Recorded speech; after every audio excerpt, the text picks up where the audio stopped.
them say,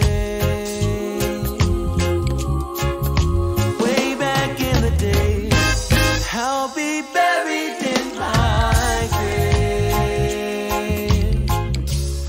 before I become a slave. Yeah, yeah, yeah. But it seems like since that day, sorely changed.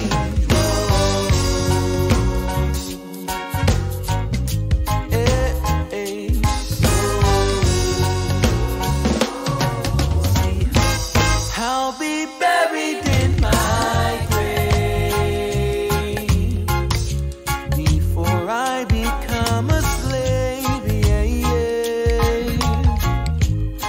That is what I heard them say.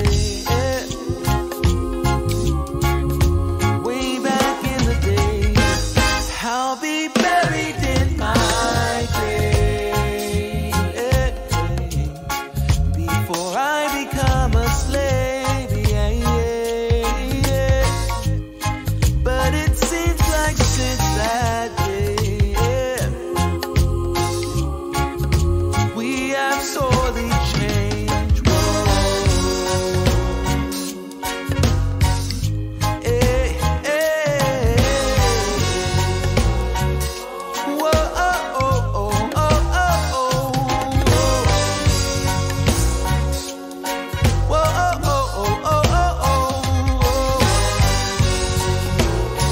And now, live from beautiful Myrtle Beach, South Carolina, you're watching My Fellow Americans with your host, Spike Cohen.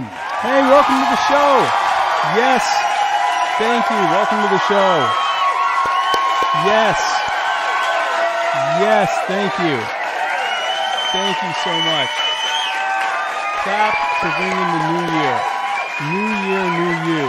How would we know this new year was going to bring a new you unless you kept clapping? Welcome to My Fellow Americans. I am literally Spike Cohen. I'm so happy to have you today, tonight, on this January 2nd of the year of our Lord 2019. This is a big deal. Not only is this a new year and new me, new Spike Cohen, but it's also the, and I just realized this as I was setting up, this is the 6-month anniversary of My Fellow Americans, which is, it's a big deal to me. I don't know about you, but it's a big deal to me. I'm definitely happy to have you on. This is a Muddied Waters media production. Check us out on Facebook at Muddied Waters of Freedom. Check us out on YouTube at Muddied Waters Media. Check us out on Instagram. Check us out on SoundCloud. Check us out on Twitter. We're on iTunes, we're on Stitcher, we're on all the different podcasting apps, and also check us out on muddiedwatersoffreedom.com. You can see everything there. Be sure to check us out in all of our shows. Thank you, as always, to Kroger for this delicious, purified drinking water. Bulavanaka. And the intro and outro music that I use on this and every episode of My Fellow Americans is from the wonderful and talented Mr. Joe Davi. That's Jodavi. Check him out on Facebook. Check him out on SoundCloud. Check him out on Bandcamp. Check him out everywhere. He's a great musician and a musical artist, and we love him. Thank you so much, Mr. Joe Davi. Shout out to Tehran Turks' mom and him as always. Guys, I am super excited to present my guest tonight. When he asked to come on, I instantly knew this would be an awesome episode. He's one of the funniest guys I know. You've possibly seen his videos of him roaming the streets of New York, angering the entire left everywhere he goes. So ladies and gentlemen, without any further ado, please welcome to my show the Muslim conservative, my good friend, Mr. Karim El-Sayed. Karim, thank you for... Oh, good. I'm going to have to fix that while I'm talking to you. Karim, thank you so much for joining the show. I'm really glad to be here. Thanks for having me. I'm glad to have you on, and I wish you weren't so tiny, and I'm not sure what's happening there. But yeah, no, thanks for coming on. And what is causing that? That's fun. Huh. Anyway, yeah, thanks for coming on. And also, guys, be sure to comment with any thoughts or questions that you have for me and Karim, and we will let you know if you're right or wrong. Also, I want to thank you, before we get started, for inspiring what became my absolute favorite promo picture so far. For those who haven't seen it, let me show it to you real quick. A little bit of backstory here. whenever I have a guest on, I ask for them to send me a picture that they want me to use in their promo. When I asked Karim, when I asked you, you said, "Oh, I know the perfect one," and like 15 seconds later, you sent me this picture of you with the American flag as a schmog and wearing and wielding a rifle. It was such an inspiration that I realized I had to take the promo pictures that I usually do to a completely different level. And frankly, I love it. And the more I look at it, I may just do our entire episode like this, actually. No, I'm probably not going to. But yeah, so thanks for coming on. Now the first thing that we ask, and I will, while you're doing this, that'll give me time to figure out what's going on with your picture. But the first thing that I ask any guests that I have come on is, how would you describe your beliefs, your political, social beliefs, whatever, and how would you say you got there? Is it like an aha moment? Was there kind of this steady evolution from previous beliefs? Have you always felt that way? Talk to us a little bit about that. So, I grew up in a very liberal town, and high school I was always told that the Democrats are the ones that care about us and whatnot, and and I believe that to a certain extent, right? But then I began questioning, what exactly do the Democrats believe in? What the hell is FICA? When I got my first job. So, I wasn't really on board the whole, liberal train. Right. But I mostly just kept to myself about it. It was only until I went to college that I began to explore, the other political parties, specifically the Conservative Party, right? One of the first books that got me into politics was The Wealth of Nations by Adam Smith. And Nice. It just makes so much sense in terms of how the economy should be. Whole free market economics and the theory behind the free market system. And I, delved into it a little more, and I realized that in theory, the Republican Party should support a free market system. Right. Because it promotes free enterprise, economic growth, innovation. So it was that period that got me into the whole conservative movement. So I wouldn't necessarily consider myself, a mainstream Republican. Best party that I would align myself with would be the Republican Liberty Caucus. I think they embody what the founding fathers envisioned, for the states. Cool. So like you said, you've got and it looks like I've got you all set up now. Cool. Good. Welcome to the show. Now we can see you.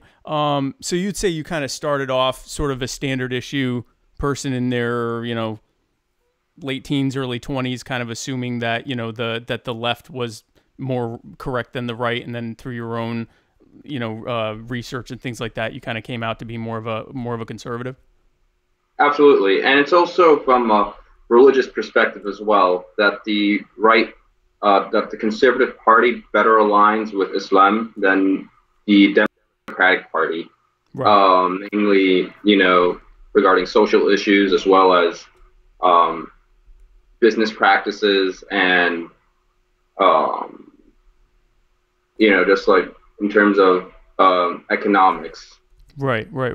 Now that's an interesting thing because, and maybe it's because of, I don't know how it was before, say, 9/11 and the war on terror and all the things that happened during the Bush administration. At least during the time I've followed it, it seems like the majority of Muslims in the U.S. vote Democrat or kind of lean more towards the left. I don't know if that's always been the case. Was that the case, for example, like prior to the war on terror and all that? Has that kind of always been the case in recent times, or do you know? No, definitely not. A lot of Muslims, especially the older generations, voted Republican. My father, for example, voted for the Bushes when I believe in the 80s, my dad was a hardline right-winger. Okay. But I think there's still, a good portion of Muslims, at least older Muslims, that lean right. rather than the younger generations. And I think that has to do with the fact that the Democrats, they appear more welcoming to minorities, and that attracts a lot of the younger Muslims. Oh, okay. A lot of the rhetoric that comes out of the right movement, they seem a bit like, anti-immigrants. Right. I mean, obviously, that's not the case, but that's how they perceive it. Whereas the Democrats are all, welcome everybody. We love, brown people. We love people of color. So that really attracted, the younger generations to become Democrats and vote Democrats. Right. And you've got sort of, I mean, within the right, obviously there's a bunch of different opinions, but the main two camps tend to be the ones that say, well, we're okay with immigration. We just want, you to go through a legal process or whatever. And then there's a group that really is just anti-immigrant. I mean, and it may or may not be a brown thing. It's just they think there's enough people here, and we can't have anyone else. So I guess I can see that. There's also a lot, and I wanted to talk about this more later. There's a lot of Islamic and anti-Muslim rhetoric out of the right that I'm sure detracts people. But it's interesting to me because if you can't tell from the myriad of cues that I have everywhere, I'm Jewish, and from this stately beard I've grown out, that doesn't mean anything. But the majority of Jews are Jewish, or majority of Jews are Jewish. The majority of Jews tend to vote on the left side, or they tend to think on the left side, and I wonder if that's because when they came here as immigrants, they kind of got similar treatment to what Muslims did, or if it's a completely different reason. But it seems like the natural fit for especially religiously devout Christians, Muslims, Jews would be more towards the right, just because that tends to reflect their, I guess, social and religious values more than the left would. Yes, no, definitely, for sure. Yeah. It's just from what I've, seen and experienced, the values the liberals uphold are antithetical to Islam, as well as, from my understanding, Christianity and Judaism.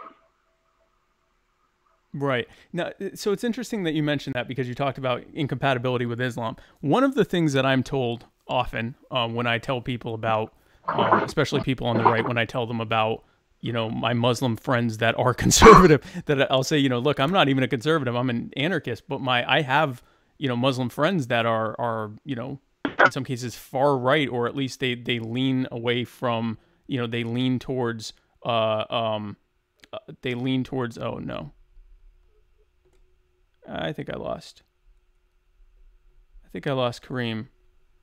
Well, while I'm trying to reconnect with him, let me go through the comments here. PG Newser says, dang it, this is really disappointing. I see from the label that this is the local Jew show.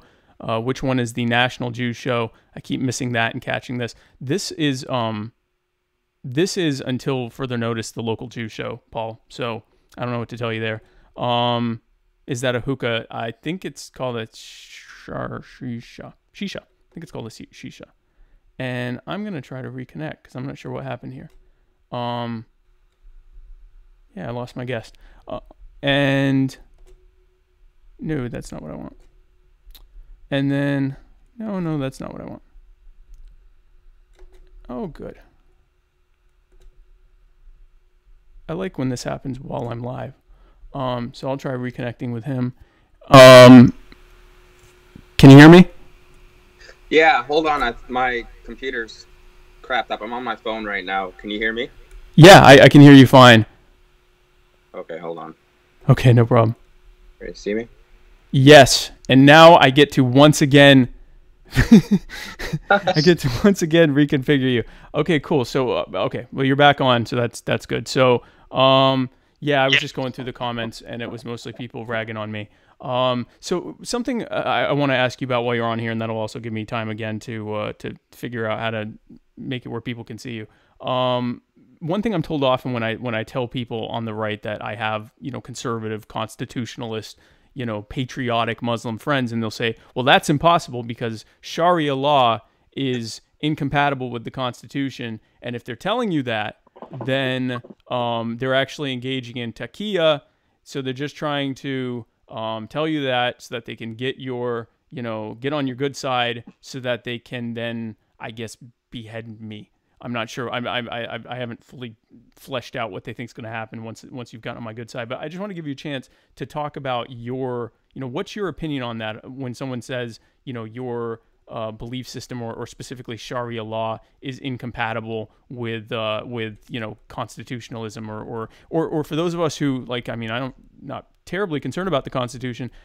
For someone like me who would be more concerned about your respect for private property rights or for private for individual rights and things like that. What do you say to people who say that your beliefs and your quote unquote legal system are incompatible with that? So there's a huge misconception about what Sharia law is and what it entails, right? And I understand I sympathize with their concerns. It's a foreign, doctrine, and it may seem very intimidating, but Sharia is not exclusively judicial, right? That is just one small aspect of it. Sharia is much like what the halakha is, right? Or the 10 Commandments. It's a way of life, right? From how you pray, how you eat, to how to properly clean yourself, and it encompasses all facets of life for a Muslim.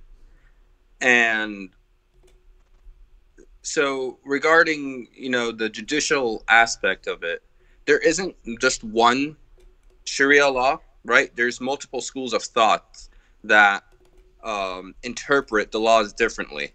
You have the four main Sunni ones, Hanifi, Shafi'i, Hanbali, and Maliki, right? And they're constantly evolving to an extent. It's a very complex system of law that isn't, set, that isn't necessarily set in stone, if in a sense.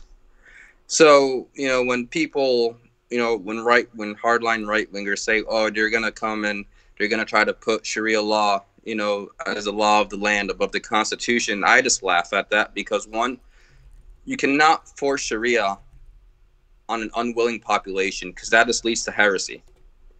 Sharia has to be something that one must willingly and voluntarily engage in. Or else it's kind of pointless, right? Like the whole point of it is like you said, bringing up halakha or halacha, or specifically what people know as the Old Testament law. It's the same kind of dynamic that if you're not voluntarily submitting to it, then it's kind of pointless. Like the whole point is to show your submission to God's law, for lack of a better word. And it doesn't really, I'm almost there. It doesn't really, make sense to try to force people into it. Now, obviously there are countries where they are forcing that. And we've talked extensively about that, about like in Saudi Arabia and places like that, where they do force people into those things. What are your thoughts on, for example, for people who say, okay, well, if we let Muslims in here, they're going to try to make, the U.S. like Saudi Arabia. What is your response to that? It's one massive hope. It's not like I try not to entertain those concerns, because it's just practically impossible. The United States is a huge country, right? So it's not feasible to apply, Sharia law, on a nationwide scale, because people are not. I it's so far out there. I can't even begin to be able to comprehend how it would be done. It's just impossible. It's like it's not something where you just come into office, just toss the Constitution out and then apply Sharia law. It does not work like that. Well, and if it did, you have, the vast majority of Americans, even still, we're not as religious as we used to be, but the vast majority of Americans are either Christian or Muslim, or Christian or Jewish, which means that they follow at least, they follow either the whole the New and Old Testaments, or just the Tanakh, which is the basically the Old Testament plus a few other books. But that has the Mosaic laws in it. That has the 613 mitzvot in it, which are every bit. I mean, when someone will share these, scary parts of the, they'll say, well, look, in the Quran, it says you have to do this and you have to do that. And I'll say, yeah, it says very similar stuff in the Bible as well. And we all, believe in the Bible, and yet we're not living that way. So in my mind, if it were as feasible to force everyone under Sharia law, as people say, then we'd already be living under something pretty close to it, because of what it says in Old Testament, right? Yeah, pretty much. I mean, let's just say for argument's sake, okay, Sharia law is applied somehow. Right. Like, miraculously applied. There wouldn't be that much of a difference than what life is today. I mean, sure, you might see a bit more people flying off roofs, but it's it's a few eggs in an omelet, right? Yeah. I'm sorry, that was inappropriate. No, it's fine. That's what we do on the show. Yeah, no, I mean, it's like the basic tenets are the same. Do good, unto others what you'd like, be done unto you. Respect property. Don't steal from your neighbors. Don't lie. Don't cheat. It's Sharia law is basically, it goes into the specifics that the Ten Commandments doesn't. You know what I mean? Well, yeah, just as so the Ten Commandments came before the 613 mitzvot as well, and it's the same thing. They took what was kind of a broad outline in the Ten Commandments and said, okay, this isn't working. We're going to get really super specific on the specific animals you can eat and the specific things you can do at this time of day, and the specific and really like break it down so that you're living in a very structured way if you're actually following all of those laws, which I'm not even sure is fully possible in the Western world. Yeah, so one thing we've talked about in the past is, the Wahhabists and the Salafists and people like that who have taken a very hardline interpretation of the Quran and the Hadiths. Why do you? Sorry to interrupt. So I'm gonna switch the webcam to my laptop. It's back on again. Okay. All right. Just give me 1 second. I'll give you a call right now. 1 second.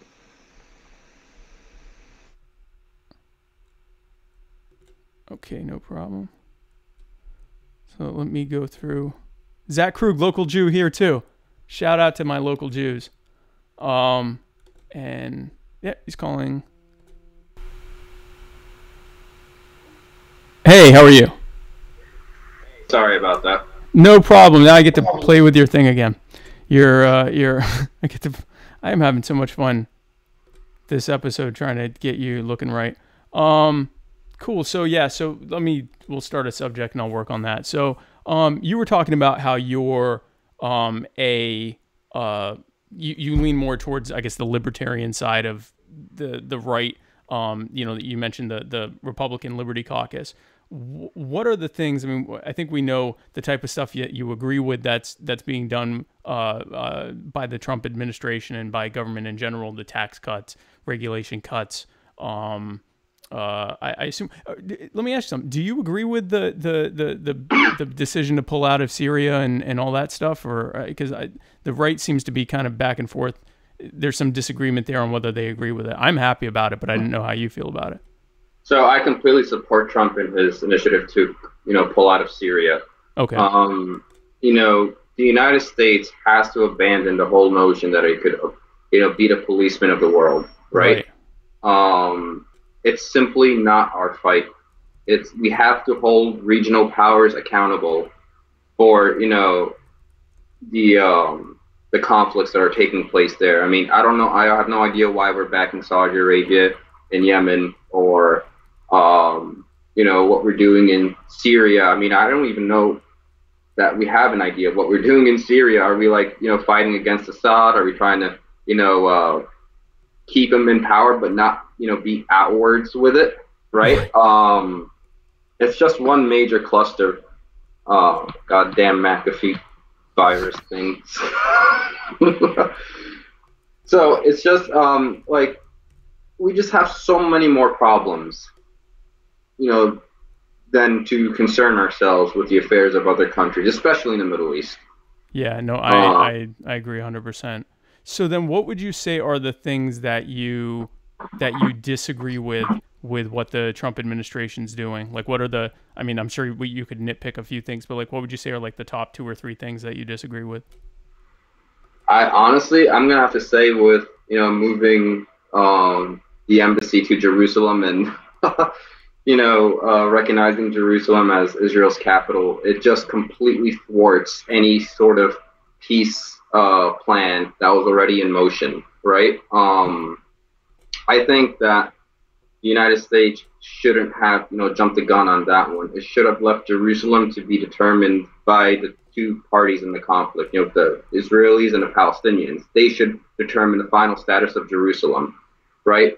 By the United States taking a position where, okay, we recognize Jerusalem as the capital of Israel, they just effectively remove themselves as the, you know, unbiased negotiators in the plan. You know? Yeah, no, that's a good point. I mean, you know, people ask me if I support the Israeli state, and I say I don't support any state.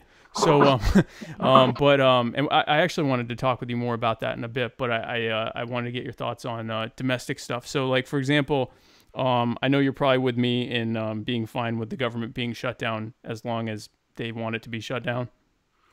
Absolutely. Yeah. Ideally, it'll stay like this indefinitely. That's my thing. Every time when they're like, you know, this week, the, you know, XYZ agency runs out of funds, I'm like, yes, this is like when they started, they're like, oh, you know, 8% of government is shut down. I'm like, that's nothing. And now we're up to 25. I'm like, yes, these are real numbers we're talking about here. So no, I'm fine with that. But what is your thought on like, on the bump stock ban? I'm against any sort of ban or any sort of regulation, especially when it comes to the Second Amendment matters, because it's a slippery slope. You know, we give them an inch, they'll take a yard. Right. Well, yeah, I mean, there are a ton of people that the main argument from Trump supporters and Republicans who are in favor of it or don't care about it, they'll say, well, I don't own one. All right. Well, do you own every single type of firearm? If not, then, you know, there's a lot of guns that can be banned that you shouldn't have a problem with. So yeah, no, I'm with you. It's a huge, it's a slippery slope. And what's scary about it is they actually said, they didn't just say this one thing, we don't want you to have it. They said this thing, this piece of plastic is a machine gun. And so we're going to retroactively say any of these that exist have to be turned in to be destroyed. And A, the fact that they're retroactively banning stuff, and B, that they're now saying that basically inanimate pieces of plastic are machine guns. The idea that that's not going to, you know, mutate into a lot of other things being banned as machine guns seems kind of crazy to me. So I wanted to talk with you. So you brought up Israel and Palestine. The fighting over there and the arguing around the world, it really makes me sad, obviously because of the loss of life and all of that. But even just the debate makes me sad because historically it was Jews and Muslims that were getting along and fighting together against Christian crusaders. So it's kind of an interesting dynamic that like all of a sudden, and it's not always been that way. There's been a lot of, multi-front wars and multiple alliances and things like that. But it's not this, what we're told that it is, where, the Christians and the Jews are on this side and the Muslims are on this side. Historically, it wasn't that way. And in fact, one of the reasons for so much bad blood against Jews in Europe during the period of the Crusades was the perception, and some of it was justified, but the perception that the Jews that were in Europe were infiltrating and cooperating with the Muslim enemy. So part of the rise of anti-Semitism against Jews in Europe, which some of that carries over today, was the perception that Jews were helping the Muslims in the fight against Christians. What do you think happened recently to change this dynamic that it's now, I guess, Muslims against the world, or Muslims against the Western world, or against Judeo-Christians? So,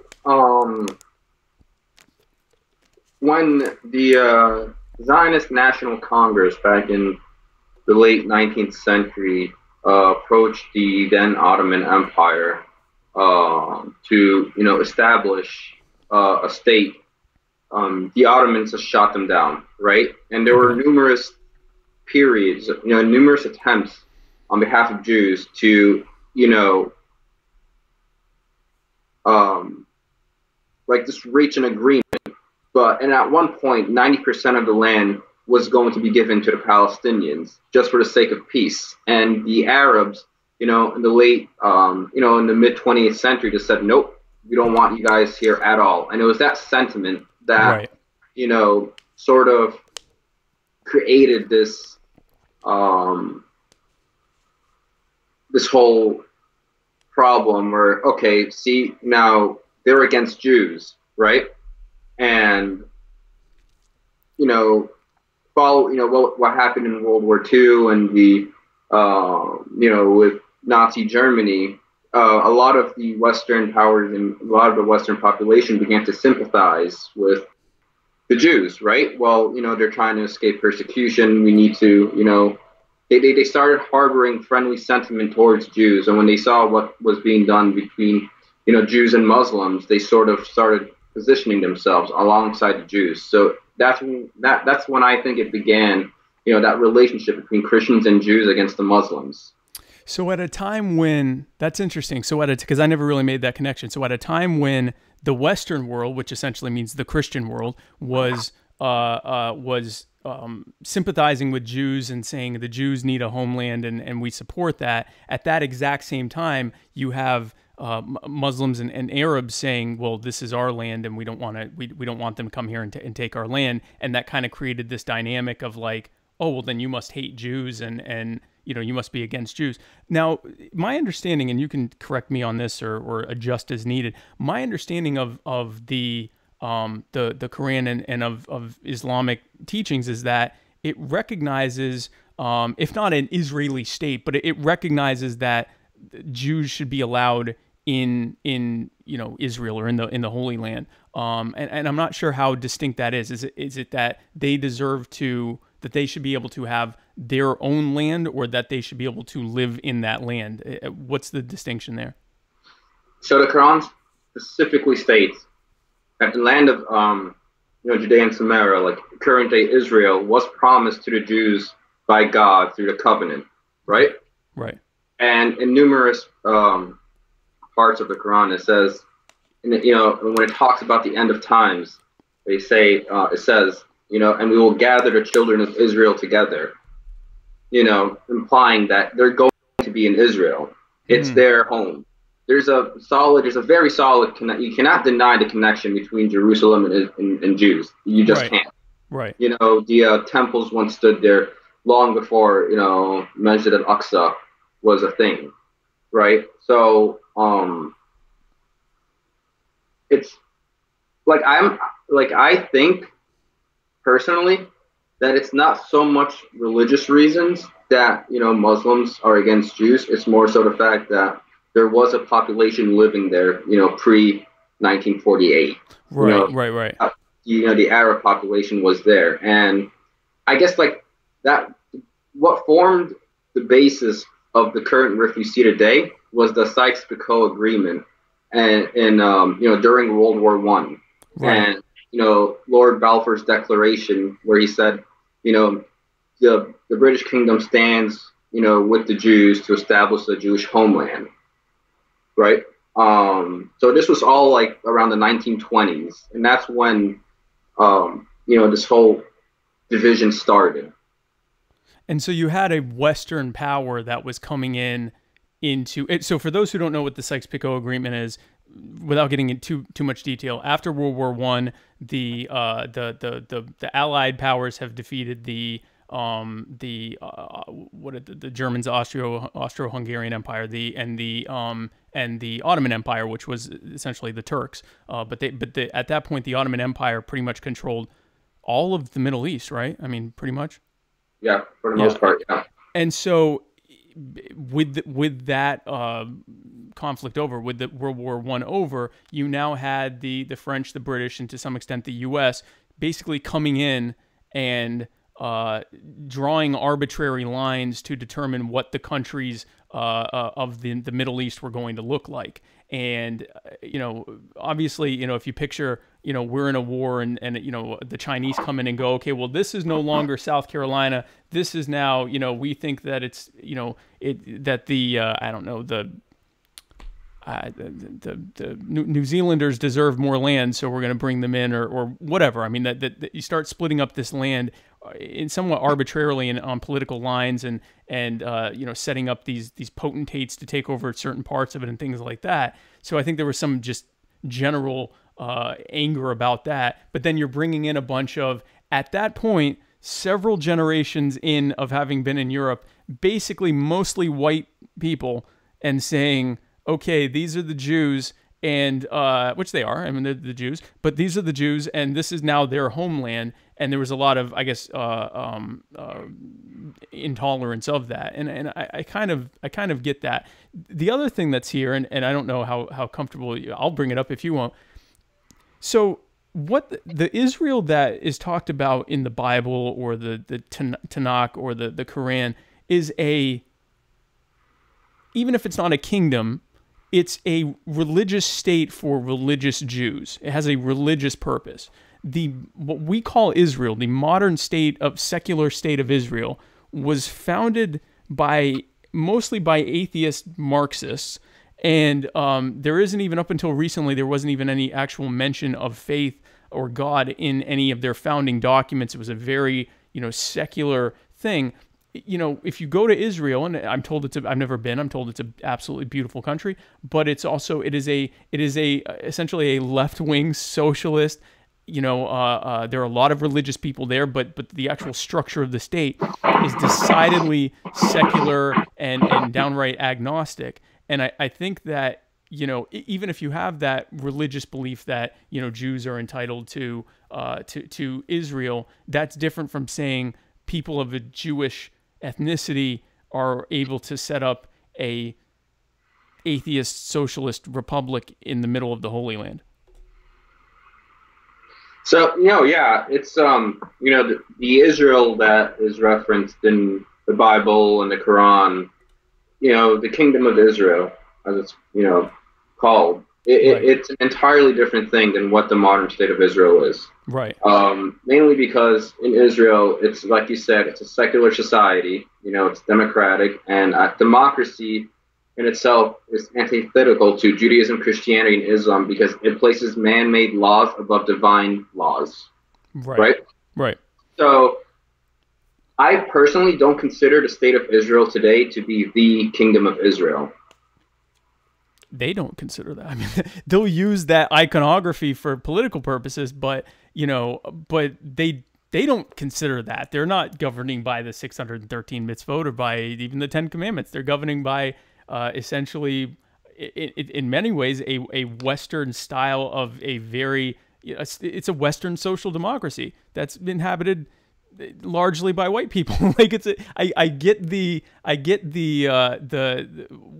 rejection of that when we're being told, well, Israel is the land of the Jews. Yeah, I guess that's still technically true, but it's not the land of the Jews in the sense of what we're told in the Bible. It's the land of people with Jewish ethnicity that have set up, and a lot of them are religious. A lot of them are religious Jews, but a lot of them are not. It is a decidedly secular-leaning country, and they have set up an entirely secular government, and that's not, if we're going to lean on religious backing for why there should be a Jewish homeland and why that part of the Middle East shouldn't be every bit as, Arab dominated as the rest of the Middle East, if we're using if we're using private property rights and saying, that's, they have the land and they own it and they should be able to, voluntarily cooperate with others, that's one thing. But if we're using a religious framework for why they should be allowed there, this ain't it. Like this state is not it.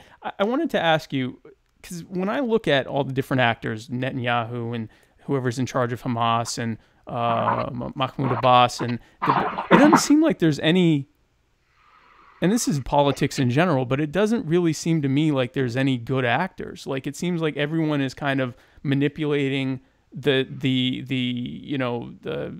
anxiety and fear and hatred on their side to play this game of risk on the theater of the Middle East.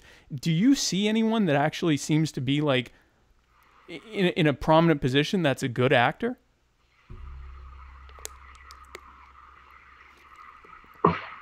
No. No, I don't either. It's sad. It's sad. You would hope that, especially after this long of this much fighting, that someone would step up. I wanted to ask you about this because I talked with Muhammad. He was on 2 weeks ago, and I asked him about this. When you growing up, what was your? And I'll go ahead and tell you how I grew up. I'm curious what you were told about Jews, because when I grew up. I grew up I was born in Baltimore, but I was raised in the Deep South. So I went around a lot of Muslims, and I was taught that, Muslims hate Jews and want to kill us. And for lack of a better word, it wasn't Muslims are bad. It was just, Muslims hate us and they're coming to, they don't like us and they're going to try to hurt us. And I wasn't really around Muslims. At that time, there weren't really a lot of Muslims in my area, and if there were, they certainly nowhere I would have, I don't believe we had a single Muslim classmate. I certainly didn't have any Arab classmates, so I had no real exposure. Getting older, meeting Muslim people, being exposed to the internet where I could actually do my own research on these types of things, I saw it was way more nuanced than what I had been told as a kid. And I've heard from other Muslims that they heard an almost identical thing about Jews growing up, that Jews don't like us and they're trying to steal from us and they hate us and they want to kill us. Just out of curiosity, what was your exposure before you actually started meeting Jews? What was your exposure to, or have you always been around Jews? What you were told about Jews? So, growing up, my father always had Al Jazeera, on the TV. My parents had Arabic, channels. Okay. So, as a child, I would, I'd watch TV with my parents, and in more cases than often, there was, they were watching Al Jazeera or Al Ahram, various Arab media. And what I was consistently exposed to was basically the IDF, the shooting at, people. Right. So that sort of harbored, that sentiment sort of planted itself in me. And, overhearing my dad talk to my mom, look at what the Jews are doing to the Palestinians. They're killing them. They're killing them because they're Muslims. They want to take back the Masjid al-Aqsa. So, hearing that from my, parents and seeing that on TV, seeing, people being shot by the Israeli military sort of reinforced that notion that, okay, they really do want to, kill Muslims. They don't like us. Right, because you're actually seeing footage of them killing Muslims. Exactly. And you're not getting any kind of context. You're just getting Jews are Jews in tanks with guns killing Muslims. And it's interesting because this is a very similar. So I grew up seeing Saddam Hussein launching missiles at Israel and Yasser Arafat, calling for, suicide bombings against Israelis, or, these types of things, or, I was raised that everyone hated the Jews and we needed to be careful. I think that's probably why I'm an anarchist, because I was raised on don't trust anyone propaganda my whole life. But, everyone's out to get us. When 9/11 happened, my dad called me and said, terrorists have destroyed the World Trade Center and they're going to blame the Jews. So that was sort of my exposure in life, was that, everyone didn't, no one trusted the Jews and no one liked the Jews and everyone was going to kill us. Which I've learned is a little bit more nuanced than that. But growing up, I saw sort of the other side of what you're talking about. I saw without any context, I saw Scud missiles going towards Israel. I saw, suicide bombers and things like that. And even more recently, people throwing rocks and that kind of stuff. And you're told, again, just presenting that one side, well, they want to kill us. And if you say, well, okay, but there's also, they didn't just start doing that out of nowhere. There's bullets and missiles and whatever going both ways. So that's a good thing about the internet, is that people are able to look up this stuff themselves. But so I guess my question to you is, what is it that, other than, meeting people that aren't exactly like us, what is the biggest thing that Jews and Muslims should be doing, especially considering our historical ties, that we can be doing on an individual level to bridge the gaps that these powerful people are putting in place to try to keep us divided? So, there are so much more similarities than there are differences between the Jews and Muslims. Right. I mean, you could look at the Quran, look at the Torah. It's almost like, I would say 85% of it is identical. Mm-hmm. I've always said that Judaism and Islam are two sides of the same coin. Right. Right. So start with the books. It reiterates the similarities on multiple occasions. Aside from the religious, let's look at the culture. The food. There's so much more.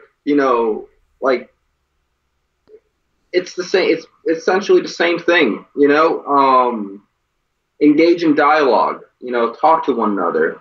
There's no need to be awkward around each other, right? Right. We know there's a conflict going on. We know that there are, conflicting views, but, at the very basis of it all, it's the same thing. I mean, Jews and Muslims are more related than, genetically as well. The Arabs and, the Israelites, or the Phoenicians, the Nanites, there's a genetic similarity, that doesn't exist with, Christians and, people of Christian populations and Muslim populations, right? With the exception of Coptic Christians or Eastern Orthodox Christians, right? Right. So, it's just, knowledge is power at the end of the day. Yeah. I agree. You do a little research and you'll begin to, go down the rabbit hole, basically. A lot of the things that you've been told is going to be disproven quite quickly if you, take the time to do the research yourself. Yeah, and it was actually pretty freeing for me when I started doing the research, because when you're told, 1.5 billion or 1.7 billion or whatever people hate you, that's kind of heavy, man. Like, you're like, man, that's a lot of people that hate me. Like, I don't want to be hated. Like, and when I started reading this stuff, and I'm like, no, this is way more. There's so many factors that are involved, things we haven't even talked about yet. Like, I mean, you look at the amount of Western intrusion into the Muslim world or the Holy Land or the Middle East, or even just, I guess, the Near East in general, North Africa, the Middle East, Central Asia, that whole region, there's a lot of outside stuff that has happened that has created a lot of bad blood, but it doesn't have to be that way. I wanted to talk with you about the, for example, the Muslim Brotherhood and groups like that, and their ties to Western government. So, as we both know, there's been, especially during the Cold War, you had the U.S. and Western powers that were sponsoring the most militant groups in the Middle East and Central Asia and North Africa that they could find to fight against communism. And then you had the communists, you had the largely the Soviet Union. I don't think China really got involved, but you had the Soviet Union that was sponsoring their own groups. Usually Shia groups was who they were sponsoring, like in Iran. But you had them sort of using these radical groups as chess pieces. I'm not sure how to word this. What is it that's going to need to be taken for people in not just Muslims, but really everyone inside and outside that region to recognize the outside involvement that has fostered these groups for their own illicit purposes? There's definitely going to have to be an ideological shift, right? And you start with,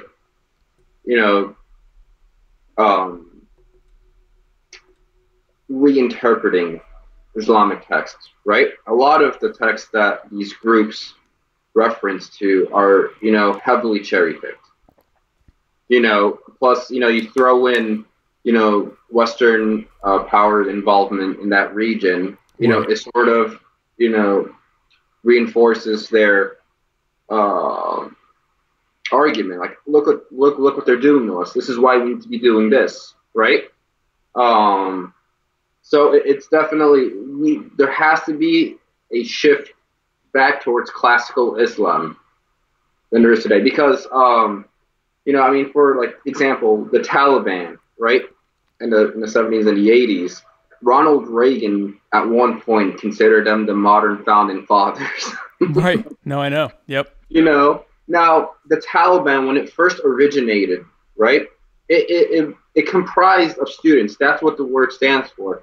El Taliban, El Talib, the learners, right? There were students who were fed up with, you know, foreign involvement in their country. So they got together and, you know, at one point they were fighting a noble cause. And it was when, you know, the infiltration of, you know, foreign powers in terms of the ideology, that's when we began to see that change, you know? So, you know, at one point, the Taliban almost eradicated poppy fields, you know, in Afghanistan. Now it's like one of the leading exporters of, you know, heroin.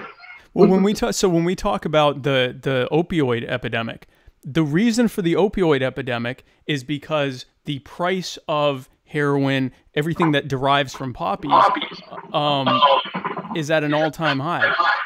There's some feedback. Sorry, that was my hookah. Okay, no problem. But yeah, and the reason that prices are at all-time lows for that stuff, that's making it cheaper than ever, or cheaper than it's been in decades. The reason for that is because access to poppy seeds is at an all-time high. And the reason for that is because where it had been eradicated in Afghanistan, or all but eradicated, it's now basically being protected by the U.S. military. So you can take what you want from that. When they say they're fighting the war on drugs, they're fighting both sides of it. So one of the problems, obviously, is that when you hear people talk about reforming, or like you said, and reinterpreting is almost the wrong word. It's interpreting it the way it used to be. You know, going back to a classical interpretation. The people that call for that are often, you know, there's death threats or they get killed. I mean, there's a lot of blowback about that. So it's just really going to take brave people to say, hey, look, this is not how we used to be, right? Exactly. And you have the Wahhabis to blame for that. Right. Yeah. Right. You know, they're you know, they lead the forefront to extremism in many cases. Right. You know? And if anything, Wahhabism is more cultural than it is religious. A lot of the practices they implement, you know, in Saudi Arabia pre-existed, you know, predates the arrival of Islam. Right. You know, I mean, you look at like, for example, the burqa, right? Or, you know, like, you know, burqas, like, there is no, like, I read through the Quran, there is no mention anywhere that says women have to cover their entire bodies. It says at best that, you know, women should dress modestly, and that means the hijab, right? But again, even when it comes to that, should not be forced on. It is a choice a woman must make by herself, right? I mean, my mother is a devout Muslim. You know, she prays 5 times a day. She gives charity. She's planning on doing, you know, Hajj. You know, she fasts on Ramadan, and she doesn't wear the hijab. The hijab is not an indicator of who is or isn't a good Muslim. Right. It's not set in stone. It doesn't say you have to cover your hair. It says dress modestly, but that in many times is kind of determined by that civilization, that society at that time, what is considered modest. So obviously, you know, and it's funny because we have a home in Toronto, and we live in an area that's heavily Muslim. I'd say maybe, I don't know, a third to maybe even half. I mean, it's very heavily Muslim and also Sikh. But so there's a phenomenon there because it's a metro area that we live in, or a suburb of a metro area. You'll see women that are wearing a hijab, but they're also wearing like high cut booty shorts and halter tops, and you know, you can see most of their cleavage, and but they got the hijab on. You can't see a bit of their hair, and I think, You know, I don't think this is in keeping with the spirit of modesty here. This is a very legalistic interpretation of like, okay, well, my hair's covered, so I'm modest. That's sort of the other extreme of what we're talking about. But yeah, it's crazy to me. I completely lost my train of thought there. I was thinking about a woman in booty shorts. Booty shorts, classical interpretation. And so one of the things that first made me, because I was, you know, coming out of being told, you know, the Muslims want to kill you, and then, you know, sort of being somewhat of a neocon for a while. I wouldn't say I was anti-Muslim, like as individual Muslim people, but I was against the idea of Islam in a large part because I didn't know more than what I was being told by neocon groups and affiliated groups. And so one of the things I saw that first made me think, I think something's wrong here, was they showed, there was this video or picture or something like that. I don't know, this would have been maybe 10 years ago now. But they were showing pictures of what Kabul looked like in the 70s or in the 60s. And they showed what, what's the capital of Iran? Tehran looked like in the 50s and 60s. And they showed what Beirut looked like. And these countries were almost, what these capitals looked like, what they looked like and what the people looked like was almost indistinguishable from what Europe would have looked like, European cities would have looked like at the time. Very similar dynamics, very modern, not what you would expect if you're looking at some of those places now. And then they showed, a picture of bin Laden when he was a kid, and he's next to like a 57 Chevy, and he's dressed like, any other kid would be, in the West would be from the 60s or 60s or 70s, whatever it was. And then they showed that, and then they showed what those places look like now. And they said, this is what happens when you let Islam in.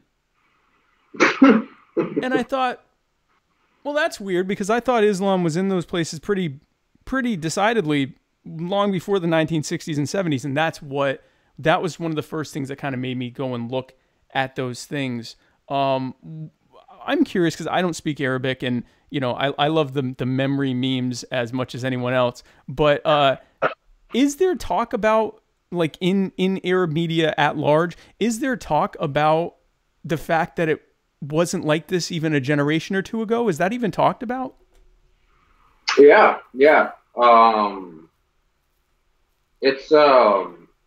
It's been brought up in some cases, right? But due to influence of hardliners, it's usually just disregarded. It's just brushed aside. You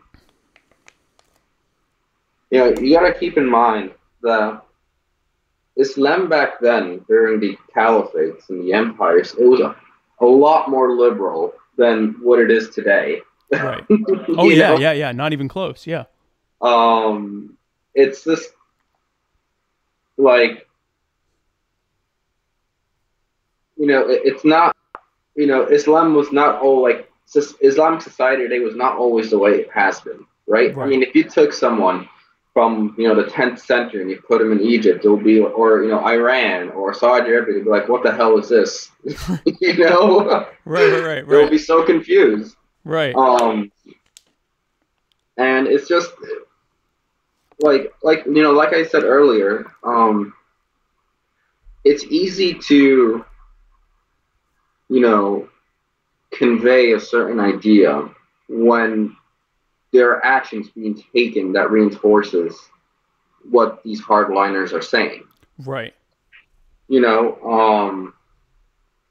But let me tell you a story. Okay. All right, that happened to me back in high school. So, this was actually one of the pivotal moments that gave me that push. Like, okay, I need to look into this a bit more, because what I've been told and what I've seen contradicts what just happened. So, I used to have this Jewish friend of mine. We'd hang out all the time, right? She'd come over, we'd play video games.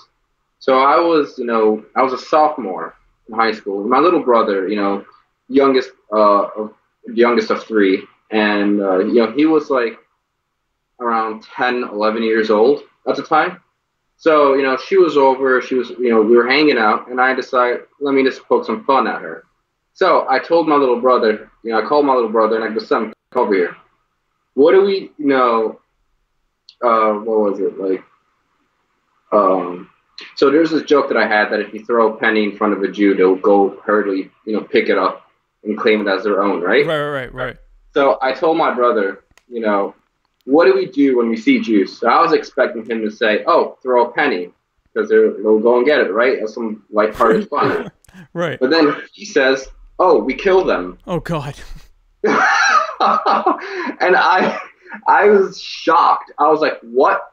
Because, okay, even though my parents had Al Jazeera and Al Harm, they never said, "Kill the Jews," ever. Right. I've never witnessed my parents say that. So when my brother said that, I was so caught off guard. And the look on my friend's face, it was like, "I am so sorry." And I scolded my brother. It's like, I yelled check at this out, yeah. I yelled at my brother. Right. I was like, "Where did you hear this from?" He was like, "Oh, from my friends at the mosque." I'm like, "What? Who are you hanging out with?" Right. So I started questioning. I was like, "Who told you this exactly? Who said that we got to kill Jews?" Like, "Oh, well, all my friends, they said that the Jews want to kill us, so we must kill them first." Right. And, that, terrified me. I was like, what the hell, what sort of influence, is my brother, what sort of influence are they having on my brother? So I went and told my dad what happened, right? So my dad, called him, masjid, and he spoke to the director and told him what happened. So, as it turns out, there was, amongst his circle of friends, they were basically, reinterpreting what was being said in the ceremonies, right? Okay. Coupled with what they were seeing on the news. Right. So, right. To them, it made sense. But, this highlights a much bigger problem. It's that, take that small group of children and apply it to a bigger demographic. You have, extremist preachers just feasting on that ignorance. Yep. Be like, we have to do this, we have to do that, because look at what's happening, to the Muslims. Yeah, it's coming from a place of fear. It's not coming from this evil, we hate Jews and want them to die. It's like, they're trying to kill us, we have to stop them. Exactly. Right. And, and that's when I realized that the problem isn't only, out of Israel. It's also within our own communities. There are people that are, proactively calling for, the killing of Jews, right? And they knowingly do that without, even if they know that it's wrong. It's for political gains. It's political purposes. At the end of the day, there's always an ulterior motive. Oh, yeah. So it was that, pivotal point which got me to, do my own research, because that was, how the hell is a 10-year-old kid going to say, "Kill the Jews"? Like, that does not just come out of nowhere. You know what I mean? Exactly. He didn't just make that up himself. Exactly. Yeah, so, that's correct. Yeah. Well, and the thing is, and there are probably Jews doing it too. I don't see it as much with Jews. You see Christians casually talk about killing Muslims. And it's like casually, like it's not even like, "Oh, we got to stop them before they stop." Just like joking about, and even if they don't say killing the Muslims, there was a big deal when Ted Cruz was, when they were still doing the Republican primaries, and Ted Cruz said something about, I forget, it was something related to nuking the Middle East. And it was something like, glass. Yeah, I don't know if sand glows into glass when it's nuked, but we're gonna find out, or something like that. And he did it at like a church, and they laughed. And I'm thinking, you just talked about, nuking an area means mass murder of hundreds of thousands, or maybe even millions or tens of millions of people.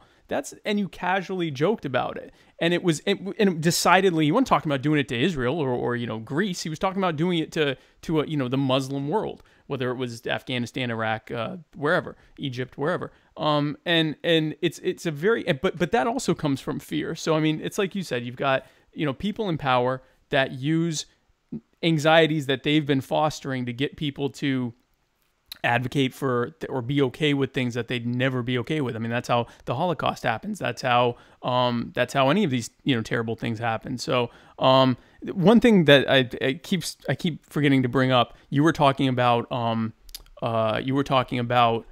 customs that people will use and say this is an example of Islam being barbaric. one thing that keeps coming up is what is it called? Female genital mutilation.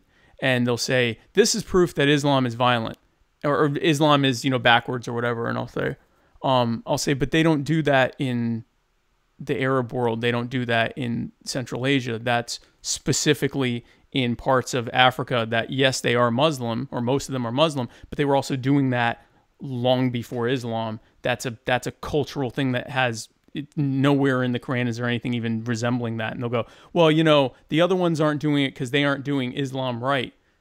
And I'm like, that's interesting that you've sided with the you've sided with Boko Haram on what Islam is. Yeah, so it's just a weird thing to me. Let me see where we are with comments. So my friend John Liberty says, do we know for sure this isn't fake news and Spike didn't hire this man to pretend to be a Muslim? Looks Italian to me. Puma shirt. A lot of questions. Buddy, let me tell you something. He's wearing a schmog, okay? So, I mean, I'm committed to good production values, but I'm not that committed to good production values. But I'll give you a chance. So if someone asks you if you're Italian, what's your response to that? Are you asking me or are you asking? No, I'm asking you. If are you Italian, sir? No, I don't think so. Okay. Unless my DNA test lied to me. Yeah, we'll have to do a 23andMe on you. You're from your family's from Egypt, correct? So it's actually a mix. So my father's side of the family, they come from like the Gulf region, right? Oh, okay. So my mother is like part Lebanese, part Turkish, but her family has resided in Egypt for multiple generations, as well as my dad's family. Oh, okay. So they're ethnically from other places, but they've resided in Egypt for a long time.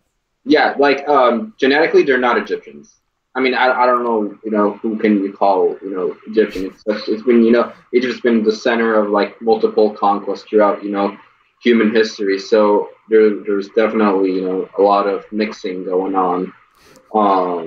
So I think, side note, I was interested to know, who would be truly considered the Egyptians, the ancient Egyptians today. And as it turns out, the Coptic Christians would be the closest thing to what the ancient Egyptians were.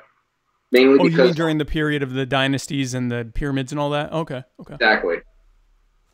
And it's the Coptic Christians who resemble the ancient Egyptians back then. Why? Because they did not basically mingle with the other groups that came and went. They mostly kept within their own communities. And I just found that fascinating. That is fascinating. So if you want, to know what an ancient Egyptian looked like, just go visit a Coptic community in Egypt, and there's your answer. That's very interesting. Something I told you about that I had just found out, I think, weeks before I told you, because I was curious. I'm like, okay, because when people would say, well, why are Jews white, or why are Ashkenazi Jews white? Why are the majority of Jews Ashkenazi, and why are they white if they come from the Middle East? And I'd say, well, because we've been in Europe for, thousands of years. And they go, okay, but why are you white? Like, that explains why you were in Europe, but why are you white? And I'm like, well, we, I guess, intermingled at some point. So I didn't have a good answer to that. So I started reading about it, and it turns out, and you can thank the Cohens for this. So the Kohanim, the Levitical priesthood tribe, we were up until, I say recently, within the last couple hundred years, in most of the more orthodox sects of Judaism, we were not allowed, I guess, to prevent inbreeding, because there weren't that many of us to begin with. In order to prevent inbreeding, we were only allowed to marry and consequently to have children with women that we converted to Judaism. And so, and of course they had to convert, because in Judaism, Judaism comes from the mother. The Kohanim had to find, basically, I mean, back then in Europe, it was white women. There weren't a lot of, African migrants in Europe at the time. They married and intermingled with white women. And after, I don't know, a few hundred generations of doing that, now we look like this. So the next time you see a white Jew, think of Cohen. And if the white Jew's a Cohen, you can just thank him himself for being white. I'm not sure why you do that, but that was an interesting thing I found out. And in keeping with the tradition, both I and my father did the same thing, and we didn't even know we were supposed to. So, well, Karim, I've had a blast having you on, and before I let you go, I just want to give you a chance to give any final thoughts, anything that you want to talk about that you didn't get a chance to say. By the way, John Liberty says that was not convincing, but great show. And then Sherry Doe says, I know Karim, and I assure you he's absolute Muslim. Thank you, Sherry. But any final thoughts, anything that we haven't had a chance to talk about that you'd like to say, anything you want to plug? The floor is yours, sir. So just real quick, on domestic issues, right? Okay. The whole, I hope to run for office, one day in the near future, right? And I've had some pushback saying, "Oh, well, how do you know we're not trying to advance Sharia?" I was like, why would I purposely align myself with a party that was already suspicious of me? If I wanted to implement Sharia, I would, become a Democrat. Right. And run on a Democratic platform because, they're so much more friendlier to people of minorities, to the point where they're afraid of offending them. So they just accept what they're doing. Right. The van of peace. Right. Yep. So, I didn't mean to throw you off. I'm sorry. Go ahead. No, it was funny. So it's not, it's like, I promise you, Muslims are not trying to implement Sharia law in the United States. It's just, it's too big of a hassle. It's not worth it. There's the U.S. is has the highest populations of gun owners. It's not going to happen. It's a fear that's been propagated by far right, just to, have you support their stupid ass foreign policy and whatnot. Yep. The West is not under threat by Islam at all. And a lot of the terrorism stems from Western interventionism because these problems did not exist, pre, 1900s. Yep. There weren't, people going around, calling to slay, non-Muslims. If that was the case, then they would have done so way early in, Arabian history. Yep. But it's just, and this one final factoid, right? To those that say, well, Muslims want to kill all the Jews and Christians, when in the 10th and 11th century, when Saladin liberated Jerusalem from the hands of the Christians, Jews were not allowed beforehand to, live in Jerusalem. It was because of Saladin's compassion that he opened the city to Jews and invited them back in to live in peace and harmony with the Muslims. Right. A lot of the, historically speaking, Jews have faced far more hostilities from Christians and Catholics than they have from Muslims. Yep. And in many points, especially during the Inquisition, there were multiple attempts by the Muslim empires to bring in those who are being persecuted into the Middle East, so they can be safe. So it's just, don't fall victim to this whole, mentality that, us Muslims are trying to kill you guys, because that is just simply not true. You're people of the book, you're protected. Christians, Jews, are all people of the book in Islam. They should not be harmed, they should not be killed, they should be respected. End of story. Yep. Listen, as soon as I started reading this stuff, I'm like, the people that are anti-Islam and against Muslims and scared of Muslims, they're using the same stuff that they say about Jews. When Jews say, we're not out to get you, we just want to get along, and they go, oh, well, the Talmud says this, and it's like, no, it doesn't say that, and you're doing blood libel, and it's like literally the same thing that they do with Muslims as well. So it was, like I said, it was very freeing to see that that was the case, that it was like, oh yeah, that's what they do about us too. And one thing I've told people is I'm like, look, there's like 40 million Jews or 35 million. We're a diminutive population that is very heavily centered in basically 2 countries and then has some, you know, some levels in a few other countries. We're very, if the people that we are routinely told all want to kill us actually all wanted to kill us, we'd all be dead. Or there'd be a massive battle at all times. So I appreciate that. Karim, you're such a good friend. Thank you so much for coming on. Stick around. I'm going to talk with you during the outro, music. But guys, thank you again for joining us and my fellow Americans. Sherry Doe says I'd sit next to you on a plane. I don't know if you're talking about me or Muhammad, but thank you. I'd sit next to, or not Muhammad, Karim. I'd sit next to Karim on a plane. I haven't been calling you Muhammad, have I? No. Oh, thank God. I just got a shock of like, have I been calling him Muhammad the whole show? I didn't think so. Karim, thank you again. Guys, thank you for joining us on My Fellow Americans. Tomorrow, Thursday, join Matt Wright on the Writer's Block. I have no idea who his guest is, but he's gonna blow your mind. Whoever it is, your mind's gonna be blown. I think he knows who it is. I don't know who it is. And then join us. Oh, Monday. God willing, inshallah, on Monday, Muhammad M. Shaker is planning to have his inaugural episode of Mo Liberty with Bro Hamid. That'll be Monday the 7th. So definitely check that out. Then join us again on Tuesday for the Muddy Waters of Freedom with me and Matt Wright. We will be parsing through the week's news and telling you what happened and why you should care. Or not. And then I don't believe that I'm going to be having an episode of My Fellow Americans on Wednesday. I may or may not. I'm leaning towards not doing it. I'm going to be out of town, and I don't feel like bringing all this crap with me in a hotel room. So if I do, I may just do something on my phone, but more than likely I won't be having an episode. But again, thank you so much for joining us. Thank you, Karim, for joining us. And we will see you tomorrow on the Writer's Block and on Monday and Tuesday and all the other things I said. Thank you again for joining us, and God bless you.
They say about an eye for an eye in a time when the blind lead the blind. Who am I to deny I would cry when a loved one dies? I recognize that body outside, but the holes in the body that was alive. Now confined with chalk outline. Find out how, but you never know why. It ain't even make it to the news at 9.